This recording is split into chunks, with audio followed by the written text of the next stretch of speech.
Hey folks, Cody here. In this video, I'm continuing the discussion, the recap of my experience regarding the acoustic side of the 2026 NAMM show. I'm going to talk about two important trends here today. I mentioned one of them in the video from yesterday. If you want the long breakdown of what I saw, check that out down below. The thumbnail looks like this. Also, this is a bluegrass channel. There's a full-on beginner-friendly bluegrass guitar course if that's something you're interested in, helping hundreds of students around the world finally understand this style of music. Also a free mini course down in the description as well. Now, last year, let's talk about 2025 NAMM, backing up for just a second, because I hold in my hand one of the guitars that Martin released last year in the NAMM show, and that's the Billy Strings DX2E. This year, there was another bluegrass superstar in the Martin spotlight, and I think this is part of an ongoing trend, a bigger picture, good things for the bluegrass world. I'll get to that in just a second. But Molly Tuttle got her own laminate model DX2E, as well as her own signature model D18,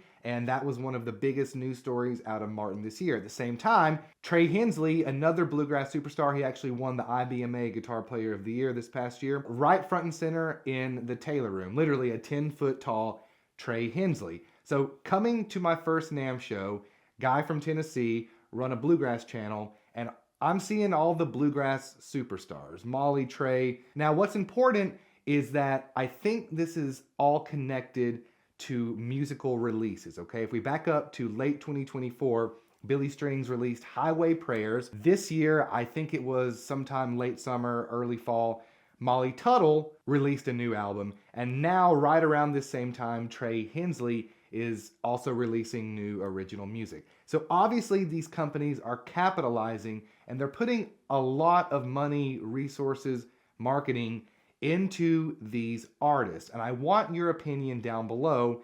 The last video had some good discussion as well. Is this a traditional music comeback?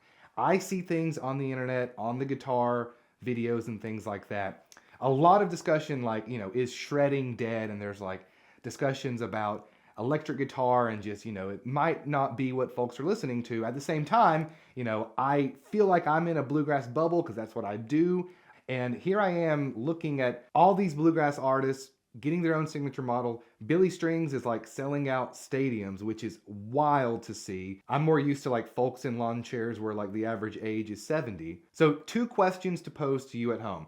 Number one, am I just going crazy, or am I seeing a big trend back towards folks playing acoustic instruments and really heavily skewed towards the bluegrass realm of all this? Let me know what you think about that. Another question I pose to the crowd out there: if this trend continues, if we saw Billy Strings with a new Martin model 2025 NAMM, 2026 it's Molly Tuttle, who might be the next artist? I think this is just kind of fun to chat about, and a handful of players come to mind. Number one, Brian Sutton. It's great to see him in the spotlight more these days. I don't know. Let me know below. Is it even going to go this route next year? The next player would be David Greer. I also think that Cody Kilby, great player in the bluegrass realm. He's been around forever. That'd certainly be cool to see. Now on to the second trend. I didn't mention this in yesterday's video because I wanted to dedicate a little bit more time to it, but there were two guitar builders that, and probably more honestly, I just only had time to see two. Those would be Yamaha and Ketma, I hope I'm pronouncing the second one right, who are really going in on the, pickups that have effects in them. I've only played a couple of these. You're seeing acoustic guitars with a system up here that gives you like a chorus, a reverb, and for a lot of them, there's also a loop pedal installed in it as well. They're a little difficult to use. I have tried to use one of the loop pedals. You have to hit a button on the Yamaha, and the timing's a little bit strange, but I wanted to get your opinion on this because this is a trend that I'm seeing more and more. If I were to tell you my honest thoughts about what I was expecting going into the NAMM show, I thought this was going to be way more prevalent. Maybe it is, like I said, I only saw the two guitar companies, but effectively it just gives you more acoustic guitar, more sound options. You could plug it into an amp, and Yamaha, they're called Trans Acoustics, and Ketma had a couple models. They said they were pretty new. Actually, the gentleman said he was still learning how to use the loop station itself. But I think this is interesting and important. The effects built in is not really my thing, but I do believe and I'm saying this, you know, this isn't a sponsored post or anything, that loop station, when I first started using a looper, that was when my lead playing, my rhythm, I learned so much with that tool back in the day. And I think it's a great thing to have installed, especially if you're a beginner, because a lot of beginners, you know, that I see, they struggle with timing, things like that. That loop station really comes in handy. And so I'm happy to see at least that element added into it. As far as the chorus and reverb and things, you know, it's be fun to play with.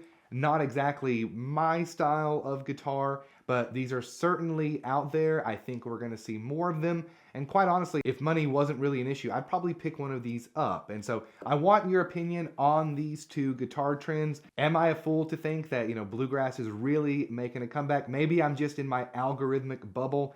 That could certainly be the case. And then let me know what you think about the new electronics that we're seeing. NAMM was full of it. I didn't have a whole lot of time to see, you know, the new live gear and all of the fancy monitors and mixers and wireless everything. I'd certainly love to go back and check it out next year. But this is the future, and so it's not unusual to see a lot of this new stuff pop into these instruments. So folks, thanks for watching. We'll see you on the next one. Bye-bye.